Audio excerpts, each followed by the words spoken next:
একজন সাধারণ মানুষ আর কতই বা চাপ সহ্য করতে পারে? এক সময় না এক সময় কি হয়? ভেঙে পড়ে, পথ পাল্টে ফেলে। কিন্তু রাসূলুল্লাহ সাল্লাল্লাহু আলাইহি সাল্লাম, তার কঠোরতা, তার প্রতিশ্রুতি, এই সব কিছু এখানে দেখা যাচ্ছে। আর অন্যান্য নবীদের প্রতিশ্রুতিগুলো স্পষ্ট দেখানো হচ্ছে, কারণ তারা সবাই সরল পথের ওপরে, কখনোই বিচ্যুত হননি, কখনোই হননি।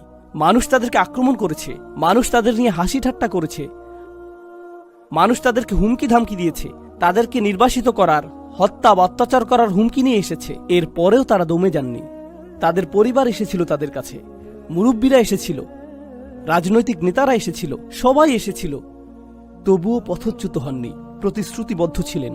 কঠোরতার এই ধারণাটাই জরুরি। এছাড়াও দেখুন, তিনি যে আসলে একজন রাসূল, এটাই কিন্তু তার একটা প্রমাণ। নইলে এত কষ্ট কেন শুধু শুধু সহ্য করবেন? আমরা কিন্তু এখনো সেই ধারণাতেই আছি যে এই কোরআনকে বহন করা সম্ভব শুধুমাত্র তখনই যখন আপনাকে প্রেরণ করা হয়। কারণ অতিরিক্ত চাপ কোরআনের নিখুঁত হবার কারণে, আমি যেটা বলেছিলাম, 3 ধরনের নিখুঁততা আছে কোরআনে, সেগুলোই প্রমাণ। এখন এই উদ্দেশ্যের প্রতি নবীর প্রতিশ্রুতি নিজেও আর একটা প্রমাণ।